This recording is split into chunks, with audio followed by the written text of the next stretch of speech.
In this module, we will use a bioeconomic modelling tool, the Fisheries Explorer.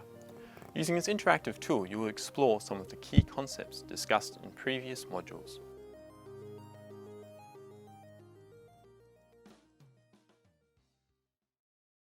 By the end of the module, you will be able to interpret fisheries model output and identify management strategies corresponding to the maximum sustainable yield and the maximum economic yield.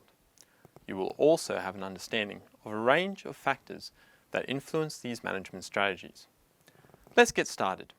If you haven't installed the Fisheries Explorer program, go and do that now. The Fisheries Explorer allows us to examine what happens to a hypothetical fishery if we change the management controls and alter the parameters that control the dynamics of the fishery. The Fisheries Explorer lets you choose different types of fisheries to model. The fishery is selected from the model menu. In this module, we'll be using the rock lobster example.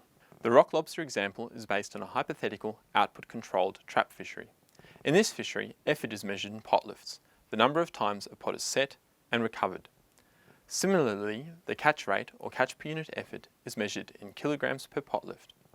As it is an output-controlled fishery, it is managed with a TAC.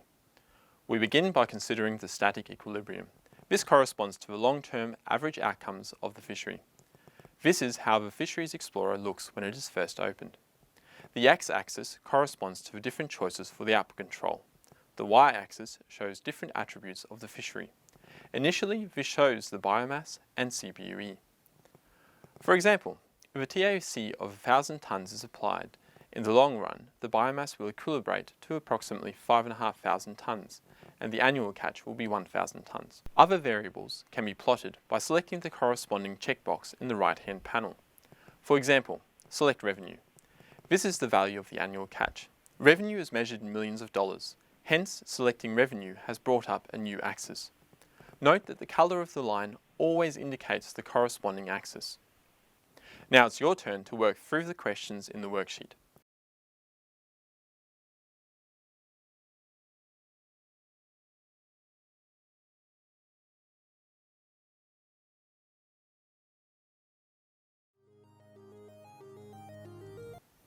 Catch increases as the TAC is increased until around 1,650 tonnes when it suddenly drops to zero.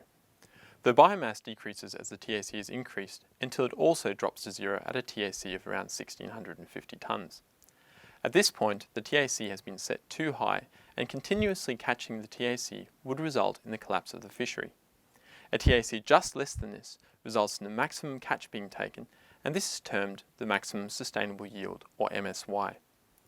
Note that it only takes a slight increase in TAC to transition from MSY to a collapsed fishery. Hence, fisheries management generally targets a more conservative goal than MSY. Now, add revenue and cost to the figure. You can see that revenue increases linearly as this model does not include a supply and demand dynamic.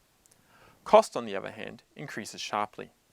Not only does more fish need to be caught each year, but it is also more difficult to catch each fish as a biomass, and hence CPUE is decreased. Selecting the effort curve shows the same dynamic. Profit is the difference between the revenue and cost curves. If we hide the revenue and cost lines, we can zoom in on the profit axis. At MSY, profit is approximately 5.5 million. However, profit is maximised at around 1,300 tonnes. This is referred to as the maximum economic yield, or MEY. Catching less than 1,300 tonnes results in decreased profit, as the value of the foregone catch exceeds the reduction in fishing costs. Catching more than 1,300 tonnes results in decreased profit as the additional fishing costs exceed the value of the additional catch. This is driven by the decrease in CPUE as the TAC is raised, which results in increasing fishing costs. Each additional kilograms of TAC costs more to catch than the previous kilogram. In economic terms, the marginal cost is increasing, and MEY corresponds to the point where the marginal cost is equal to the marginal revenue. We will now explore the effect of various parameters on our model fishery. You can select parameters to modify from the parameters menu. For example, select the population dynamics parameters and experiment with the two sliders. Increasing the maximum population size and growth rate increases the MSY. You can reset the parameters to their default initial values by selecting Reset Model from the Model menu. It's a good idea to reset the model before attempting each question. For this part of the module, you will need to adjust the different parameters to answer the questions as described. Let's have a look at question 3. As the maximum population size or growth rate is increased, biological productivity of the resource increases. Consequently, the maximum sustainable yield is increased. Be careful to note that as you reach the maximum extent of either axis, it will rescale, and the sudden rescaling of the axis can be misinterpreted as a change in dynamics. To consider the impact on the maximum economic yield, select the profit. Increasing the maximum population size or growth rate results in the peak of the profit curve occurring at a higher TAC, and the profit increasing at any given TAC. Let's have a look at question 5. Adjusting the economic variables has no impact on the maximum sustainable yield that can be taken from the fishery. However, the economic parameters are critical for the maximum economic yield. Changing the fixed cost moves the entire profit line up or down, as the fixed cost in this example is independent of the TAC. The TAC corresponding to MEY does not change. Changing the marginal cost, for example due to a rise in fuel prices, affects both the TAC corresponding to MEY and the resulting profit. As the marginal cost is increased, MEY occurs at lower TACs. With high costs, for example, high fuel prices, it is increasingly important to have high catch rates. As the marginal cost is decreased, MEY approaches MSY. This is because the marginal cost of fishing reduces, as seen by the flattening of the cost curve. Let's have a look at question 6. As the beach price is reduced to $40, the profit function disappears below the x-axis and the fishery would cease to exist, regardless of the TAC.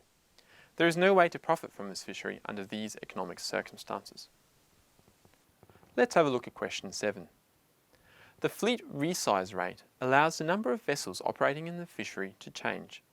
This changes the fixed costs associated with the whole fishery. As this is increased above zero, the economic outcomes change substantially. You can see the fleet size changes in response to the TAC. As the TAC is increased, more vessels join the fishery. As the TAC is increased past the point that previously corresponded to MEY, the number of vessels decreases. Interestingly, the profit is zero regardless of the TAC. If there was profit to be made, additional vessels will enter the fishery until the profit is reduced to zero. This is the driving force behind the changing fleet size. It may seem counterintuitive that vessels would remain in the fishery, and this may seem to be a terrible economic outcome. However, the cost function includes salary for fishers and provides an appropriate return on the capital investment by operators, in addition to covering the other fishing costs. Whilst this fishery provides no additional funds or resource rent that would pay a quota owner, it does allow for the existence of economically sound fishing businesses and provides salaries for all participants. So far, we have considered a static model that shows the long-term outcomes of managing with a specific TAC. This provides interesting insights into fisheries dynamics. However, in real applications, fish stocks are often far removed from the long-term outcomes achieved by the current management strategy, and this is particularly true for the next few years after a management change, a time which is of greater importance to most stakeholders. We now consider a dynamic fisheries model where we can see how a fishery changes over time and can consider how best to manage this fishery. Select Dynamic from the Model menu. The x-axis now corresponds to time, and the figure shows how different parameters change over time. With the default parameters, the fishery is close to equilibrium and the biomass initially decreases slightly in response to the TAC before levelling out. Select Management Controls from the Parameters menu. If the TAC is increased, the fishery transitions to a new, lower level of biomass. By increasing it excessively, this transition will be to an overfished and crashed fishery. The net present value, or NPV, is shown in the bottom left corner. This is the total value of the fishery, which is the value of the entire profit stream from this resource. This should be approximately equal to the value of all fishing licenses. Now it's your turn to attempt the questions in part 3 of this module. Let's have a look at question 8. To find the maximum sustainable yield, adjust the TAC as high as possible without crashing the stock. In this case, it appears to be somewhere between 1,700 and 1,750 tonnes. The exact number is a little hard to pinpoint, as we can only see the first 20 years on the x-axis. MEY, or maximum economic yield, corresponds to the highest net present value in this fishery. By adjusting the TAC slider, we see that a net present value of 152 million is possible and is obtained with the TAC between 1,340 and 1,318 tonnes. Let's have a look at question 9 and 10. The profit obtained from the fishery is relatively stable after some time. The discount rate represents the concept that we value future profits less than short-term profits. Using the discount rate, we can calculate the discounted profit, which is how much the anticipated profit from each future year of the fishery is worth to us now. The sum of the discounted profits gives us the net present value of the fishery. As the discount rate is increased, future profits are less valuable to us, and the focus of management shifts to the short term. At an extreme discount rate, only the next few years contribute to the net present value. In this situation, there is no economic incentive to harvest sustainably, and the best strategy is to harvest everything as soon as possible. In the context of our model, this implies setting the maximum possible TAC. Let's have a look at question 11. We have seen that low discount rates result in an MEY that corresponds to sustainable fishing, whilst high discount rates result in unsustainable fishing at MEY.